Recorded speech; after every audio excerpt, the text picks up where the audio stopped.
Hello, good morning, everyone. You're joining me, Hunter Dells, in the beautiful Harriet Edwards Library on this slightly cloudy day, and it gives me the utmost pleasure. I'm terribly excited and a tiny bit starstruck to be speaking to Yumiko Asakura. Did I pronounce that correctly? Asakura? Asakura. Yeah, My apologies. Delightful to meet you. Thank you so much for joining us. thank you. Oh. My name is Yumiko Asakura. I'm from Japan.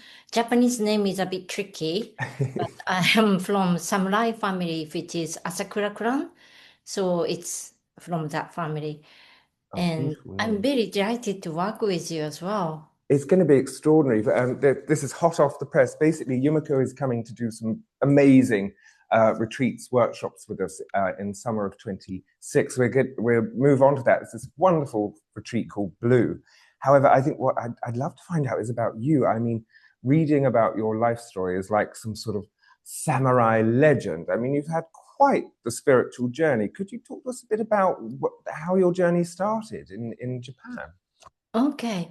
I have a very unusual, probably upbringing.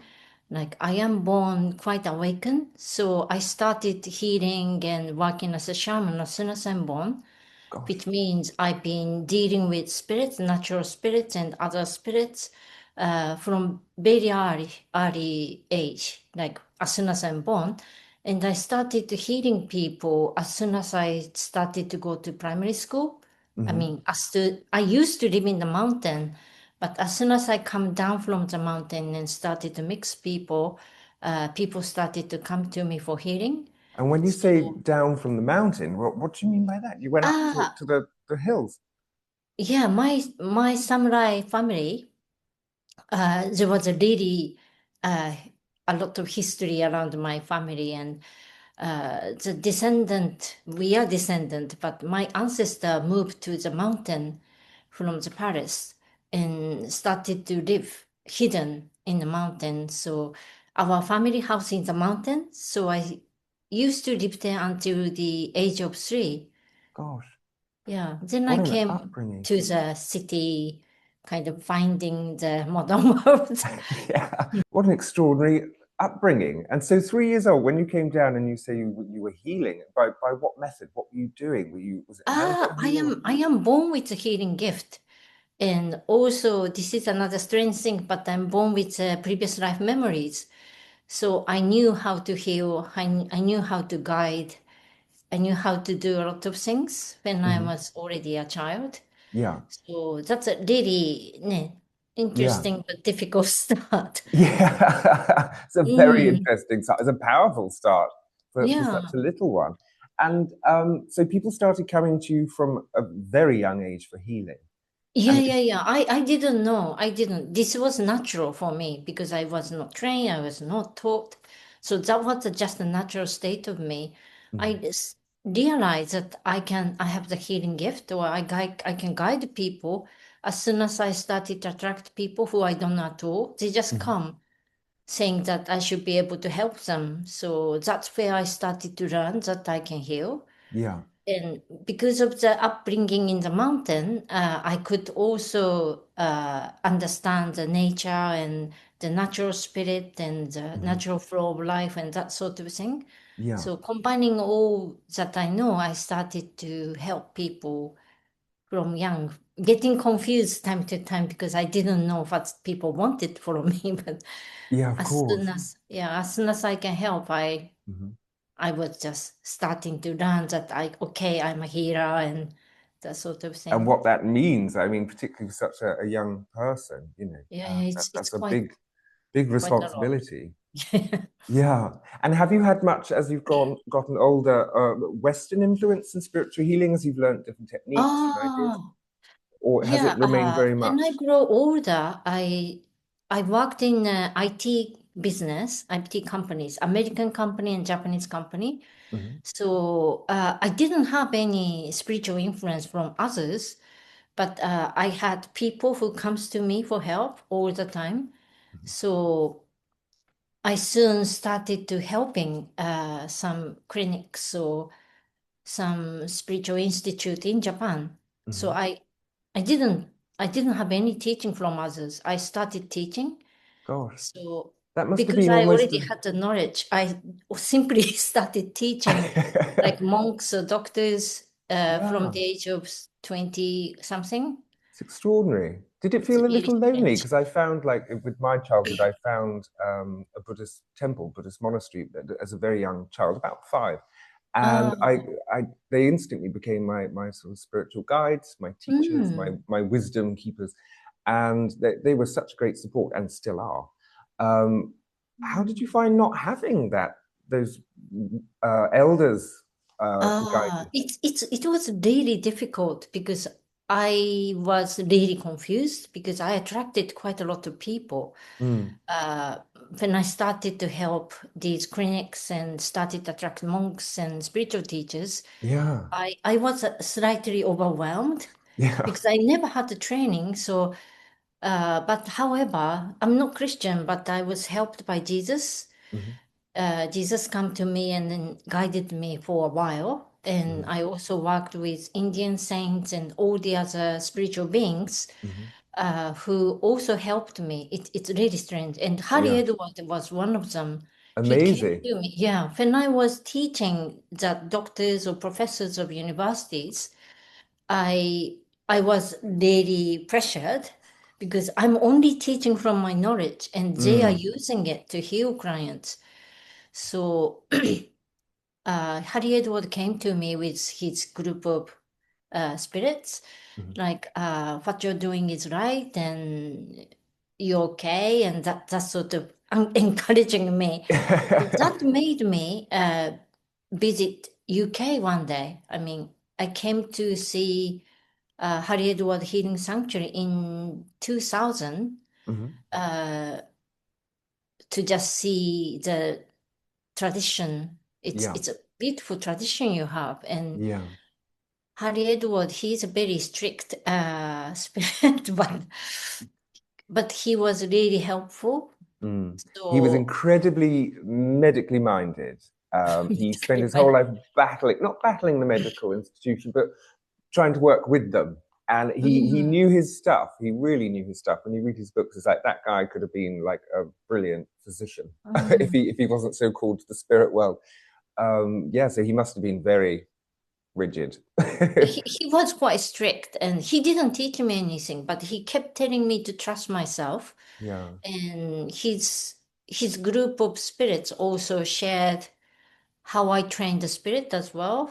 yeah. So I have a lot of different roles. Like I worked as a shaman, and strange enough, this is another something strange, but I work as a alchemist. So I helped scientists or mathematicians who works for government or companies, and just to just to start up the new ideas of internet and that sort of AI, that sort of thing, which is a Yeah, long time ago now.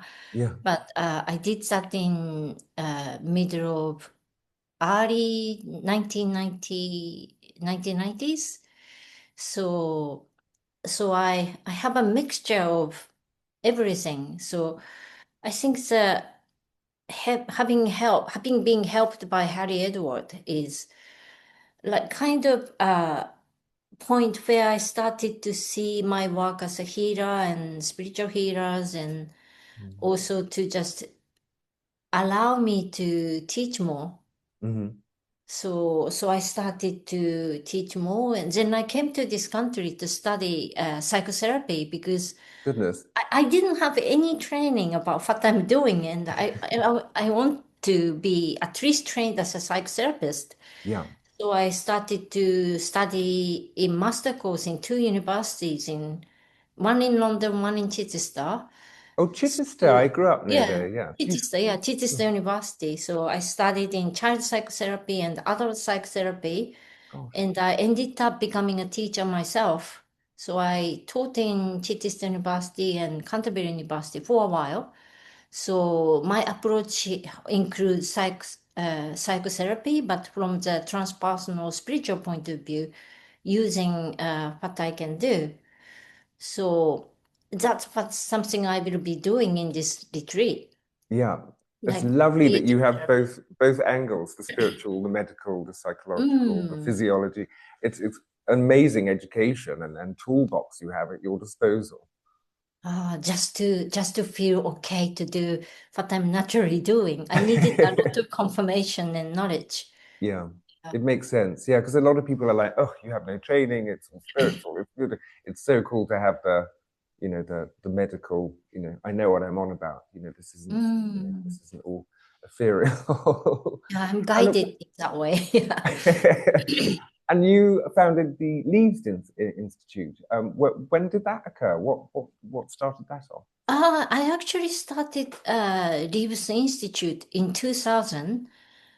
Before then, I was I was declining all people asking for me to work for their institute or in the clinics, and I always worked only for 6 months and left Mhm. because I wasn't sure what I was doing.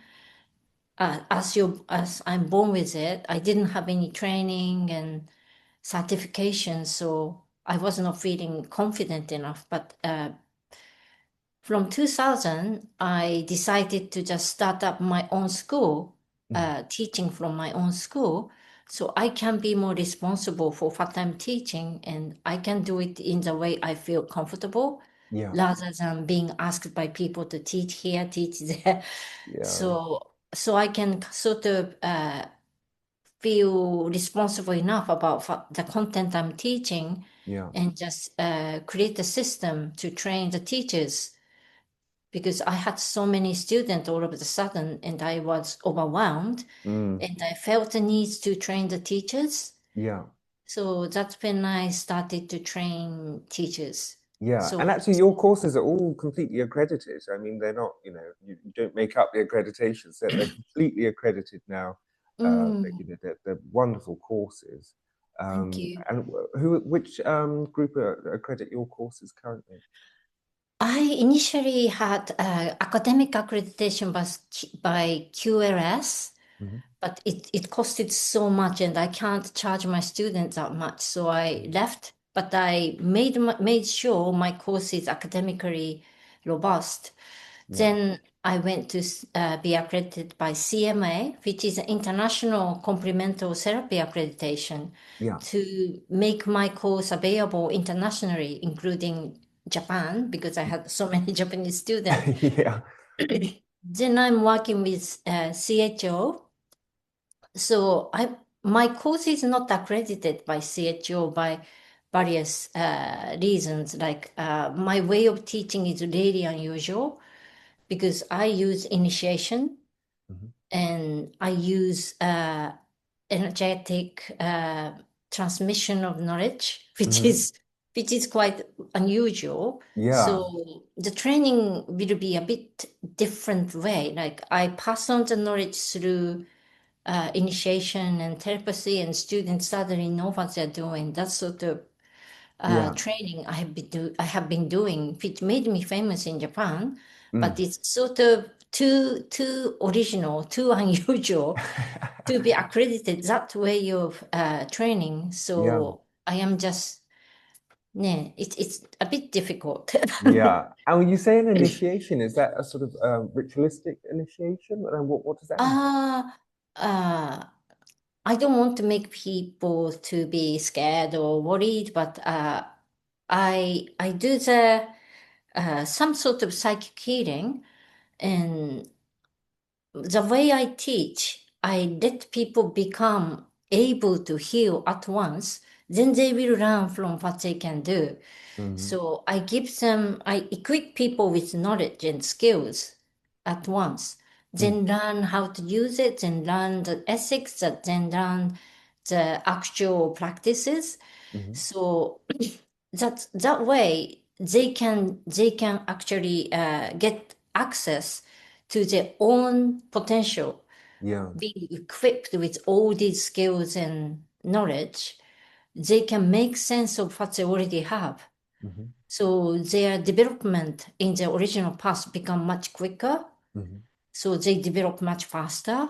Yeah. They become more responsible about what they're doing. Mm. So that's what I intend. And maybe it's a Japanese way because It's beautiful. in Japanese way, it's like tea ceremony Yeah. and dance. Hmm. We learn from the shape, and through the shape, we learn the heart. Hmm. So maybe it's part of Japanese way in a way, Oh, we but love it. but it is. I also teach shamans, and I am born as a shaman, but you can't normally have a gift of shaman all of a sudden. But using alchemy, I can share the gift the Yeah. similar way.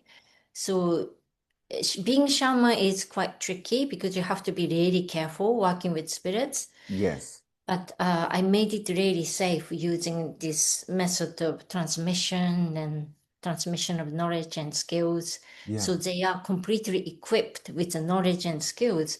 So all they need to do is to just use their passion, use their motivation, and just follow their passion and love, basically. Yeah. Gosh, I So, want to sign up now. thank you. Give It's it to me, very Yumiko. I'll be a exciting. shaman. It makes people really excited because they are most of the time you are busy learning about something Mm, and you sometimes forget about your passion. yeah. But when you are equipped with knowledge and skills, all of a sudden you can focus on your passion and focus on your purpose Yeah. more because all the other things are not so important Mm, actually. The yeah. knowledge and skills are not so important. Most important is your purpose and love. So my method, I hope, is helping them to focus more about what they need to do in this lifetime and their originality. Yeah. So that's where my education is about. I Yeah. have a very special style of education. So yeah. Oh, I'm excited, and particularly excited because you're going to be doing this incredible. Am I right to say it's a 2 day residential or Mm. non-residential retreat here at Harry Edwards, led by your beautiful self? And first, where did blue come from? What made you think to call it blue? Blue. As a child, I've been fascinated about the color blue. I used to be a painter as well. So I used the ultramarine blue all the time. That paint goes so fast, and I keep buying the paint. And I wondered what's the significance of blue. And one of my friends, I was hoping to work with her in this retreat. She can't anymore, but she studied about blue. Mhm. And blue is a color between white and black. White and black is not really color, but between white and black, there is blue. Mm, So blue is the color of transition, mhm. and blue also exists in all color in some Yeah, way. yeah, So that's why I had to use blue so much. yeah. So Am I right in thinking blue is throat chakra? yeah, yeah, yeah. Yeah, so voice, This is finding your throat voice. chakra or sometimes third eye chakra as well. Yeah. So blue is a color of transition and also communication and bridging between two, like a body and spirit. Hmm. So blue signifies all sort of transition, especially the spiritual awakening. Hmm.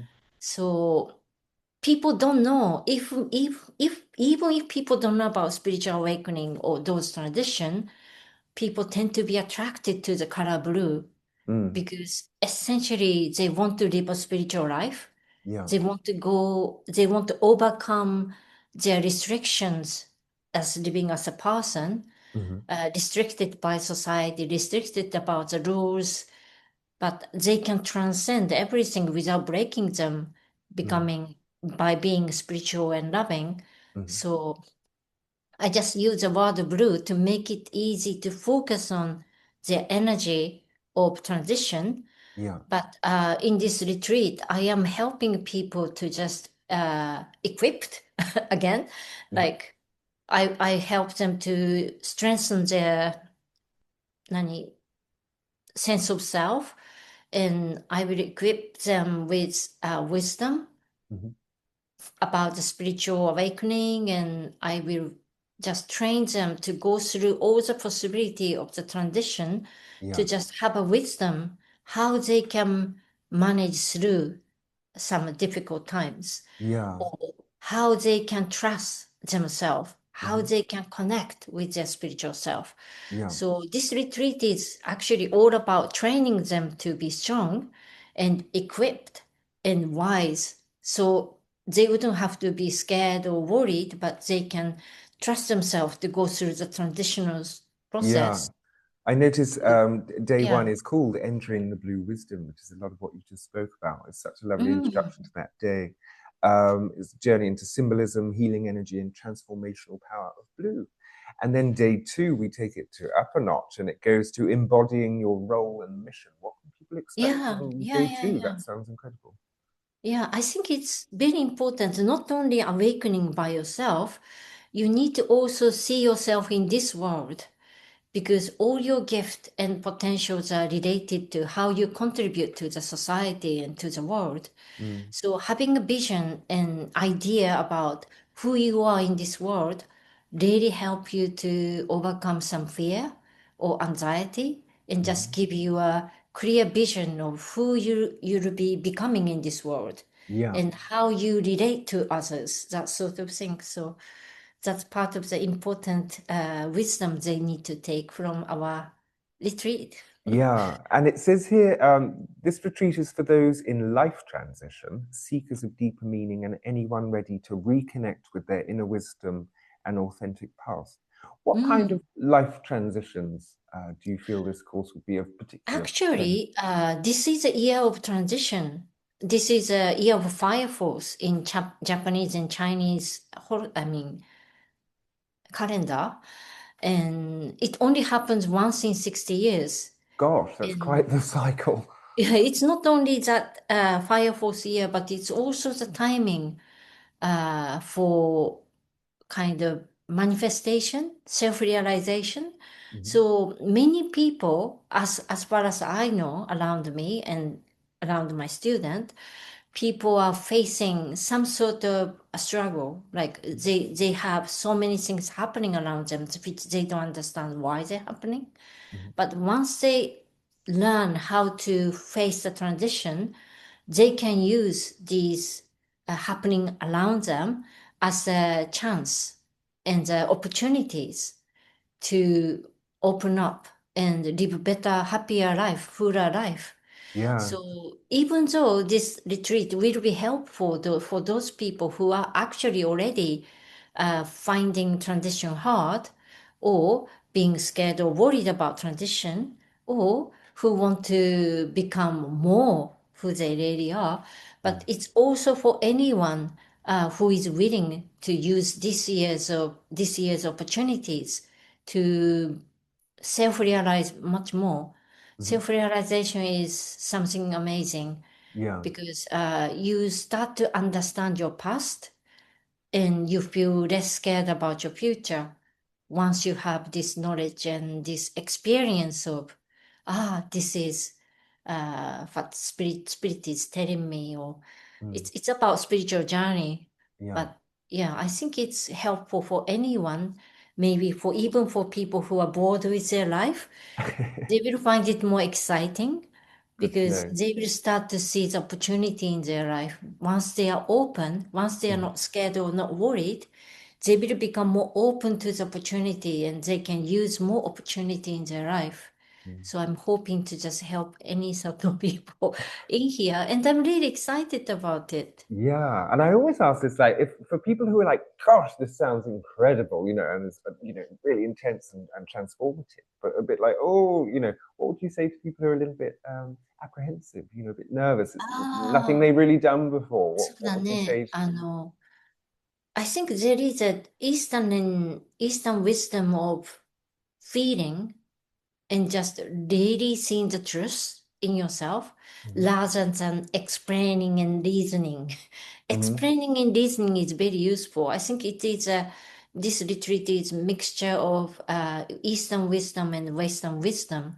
Western wisdom of psychotherapy or medical background, and Eastern wisdom of knowing, direct knowing and meditation, and also appreciating something which you cannot put into word, but very important for yourself. Hmm. And if you can start respecting and appreciating that part of you, is really important, because when you can't find the word, it means it's unique. Mhm. And it's always connected to becoming who you truly are, which is unique in the world, unique in the universe. You are the only one who has that identity, and somehow that sort of unique identity is hard to explain, where Eastern wisdom of not knowing but direct knowing and feeling what is right for you comes in handy, and it could help.